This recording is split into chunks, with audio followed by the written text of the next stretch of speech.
Stop for a second, because the way you see yourself might not even be your own. There is an invisible architecture shaping your identity, and most people never question it. So before we go any further, sit with this. Whose voice have you been using to narrate your life? Because somewhere along the way, someone handed you a script. A parent, a teacher, a relationship, a culture, even an algorithm. And you've been reading it for so long it sounds exactly like you. This didn't happen overnight. It started small. A comment about your weight, a grade that quietly told you whether you were smart, a moment that made you feel like you weren't enough. Maybe a relationship ended and left you wondering what was wrong with you, and without realizing it, you started performing. For approval, for acceptance, for a version of love that always came with conditions. But this right here is where that stops. Think about this. We are living in the most image-saturated moment in human history.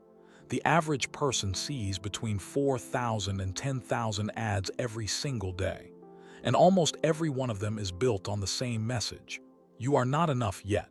But if you buy this, wear this, or look like this, then maybe you will be. This isn't new. Every era has created a system to measure human worth. Ancient Rome measured it through spectacle: who could fight longer, bleed less, entertain more. Medieval Europe tied your identity to your bloodline. You were only as valuable as the family you were born into. Then the industrial age shifted everything to productivity. How much can you produce? How efficient are you? And now we've combined all three. You're expected to perform, come from the right background, be hyperproductive, and document all of it online so strangers can judge your life with a double tap.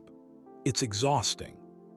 But right in the middle of all that noise, there's a pattern interrupt. Across every era, the biblical narrative pushes back with the same truth. We've been calculating human worth completely wrong. And this isn't just one idea, it's a pattern. God consistently chooses people whose identities were shaped by fear, failure, and rejection, and rebuilds them from the inside out. Take Gideon. He's hiding in a winepress, working in secret, terrified. In his own mind, he's the weakest person in his entire family. But when God speaks to him, the words are unexpected. "The Lord is with thee, thou mighty man of valor." God doesn't call Gideon what he sees in himself. He calls him what he will become once he understands who made him. Then there's Mephibosheth, born into royalty but left crippled, abandoned, and forgotten. He's living in a place that literally means nothing, and that's exactly how he sees himself. At one point, he calls himself a dead dog. That's how deeply the world shaped his identity. But the king invites him to the table anyway for the rest of his life. Not because of how he saw himself, but because of what the king decided. And then there's Paul, a man who called himself the chief of sinners. He persecuted believers, watched violence happen, lived completely against what he would later stand for, and still his identity was rewritten. He later writes that believers are God's workmanship. In the original language, that word is poema. It's where we get the word poem, which means this: you are God's poem, a deliberate creation, a finished work with meaning. Not a mistake, not a rough draft, a masterpiece. Now, if you really want to understand this, you have to look at Psalm 139. David starts by saying that God knows everything about him. Every thought, every word before it's spoken, every path he takes, nothing hidden. Then he asks a question: where can I go to escape? If I go to heaven, you're there. If I go to the depths, you're there. If I rise with the morning, you're there. This isn't fear, it's a declaration of love.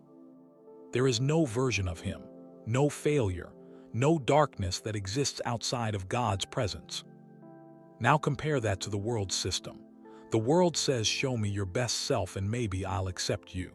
But God says, I've already seen all of you and I'm still here.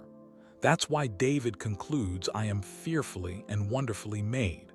Not because he's perfect, but because he was fully known and not rejected. So let me ask you something. What if the real battle in your life isn't your circumstances? What if it's the story you keep telling yourself about who you are? Because the most dangerous thing you can do is believe a definition of yourself that God never wrote. You are not your worst moment. You are not your diagnosis. You are not what people decided you were worth. You were called fearfully and wonderfully made before you ever took your first breath. And that hasn't changed, it will not change. So here's the question. What would your life look like tomorrow if you finally stopped reading the world's script?